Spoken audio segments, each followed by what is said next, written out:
Kamaráti, pro Heketom v Partizánskom, Tobiáš. Tobiáš, odkiaľ? Z Pravenca, ten od severe Previze. Blízko. Blízko. A škola? Škola v Previzi na Pieristickom gymnáziu. Výborne. Štvoročnom. Reprezentuješ. No. Reprezentuješ Liverpool, fandíš Barcelone, Áno. takže otázka typu Soboslaj alebo Lamine Yamal je dopredu. Lamine Yamal. Výborne. Prečo nemáš svoj podcast? Tebe to tak dobre rozpráva. Neviem. Asi som si nikdy na to nenašiel čas sa tým zamyslieť. Ale chcel by si.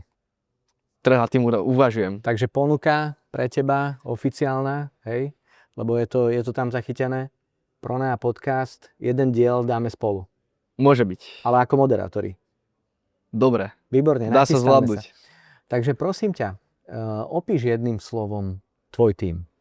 Môj tím diverzita by som povedal, že my tam naozaj máme, sme 5 úplne iní ľudia, čo je super. To je presne, čo som ja hľadal. Ja som naozaj chcel nájsť čo najrôznejších ľudí, lebo sa mi zdá, že keď každý donesie nejakú tú svoju vlastnú perspektívu, tak vieme prísť oveľa rýchlejšie alebo efektívnejšie k tomu nápadu, čo sa nám zatiaľ nepodarilo. Takže moja teória úplne nefunguje, ale verím tomu, že keď na niečo si akože sadneme, že to ideme robiť, tak 5 úplne iní ľudia to zvládnu rýchlejšie než 5 tí istí. Uh-huh. A čo bol taký najťažší moment v tíme? Čo bola najväčšia výzva doposiaľ? Zhodnúť sa na nejakej téme alebo začať robiť na nejakom probléme, ale to ani nebola, že to bola výzva celkovo ako jeden tím, že nejak sme nemali nejaké spolky, že by polka tíma chcela robiť toto a polka toto.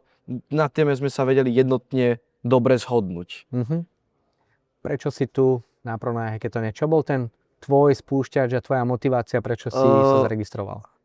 Tak mne o tom povedali rodičia a ja si teda berem dosť do úvahy, že tie extra curriculums, že tie extra veci, čo ja urobím mimo školy, sa dosť rátajú, keď budem si na lepšiu výšku. Takže sa mi zdalo, že toto bolo akože super súťaž, kde niečo vymyslieť a naozaj ukázať tie svoje soft skills, ktoré napríklad v škole nevie moc jak využiť.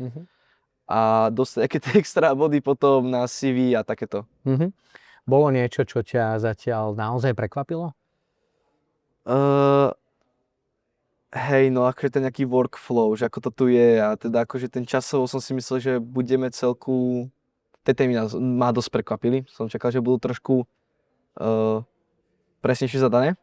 Že akože teraz, že keď máme fakt, že otvorenú tému, tak ťažko, akože je to super, že máme si čo vyberať, ale zároveň, že čo si máme vybrať. Že to ma dosť akože prekvapilo takto, že to je dosť otvorené, no. A čo hovoríš na svojich mentorov? Mentori podľa mňa super. Dávajú nám kritiku, čo sa dá, čo je rozhodne super, aj dali nejaké dobré body, nápady, takže ja som rozhodne spokojný. Nemám to moc si povedať, ale plne mentori topka. Výborne. Tak dáme im shoutout, potom ich aj napíšeme do tituliek, hej, ktorí sú to. Treba. Vieme. Áno, áno. Ale tak poďme na to, hej, mňa to strašne zaujíma. Či Tobiáš je tým alebo solo?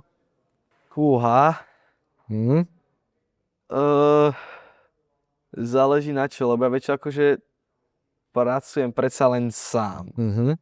Ale pracovať v tíme prinesie oveľa viac výhod než sám, že by som mal pracovať. Dôležitá potom v tíme je komunikácia, čo sa mi zdá, že mi akože tú komunikáciu celku, že tam je. Že to nejak akože neobmedzuje nás, že sme proste 5 ľudia, že to tam funguje a ten workflow tam je. Super. Spánok alebo výhra? Výhra. Ako, spal som 6 hodín, takže akože sa s ním tu dvaja z našho týmu robili.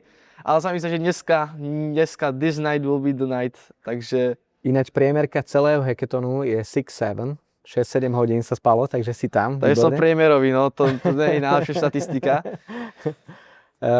Deadline alebo freestyle? To je ťažká otázka.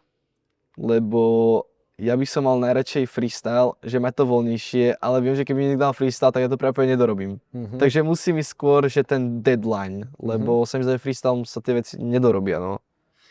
A teda nejaký profit alebo dopad? Ako rozmýšľa, koľko máš rokov? 16, ako 16 ročný, 6, 7, 16 až 17 ročný Tobiáš. Takže dopad je podľa mňa, ak to má dlhodobý dopad, tak akože nejaký taký legacy, tak akože možno by som to bral, ale pri startupe skôr tejto súťaži skôr rozmýšľam možno ten profit, ale viem, že aj keď to bude mať dopad, tak to bude mať väčšiu hodnotu, možno než ten dopyt.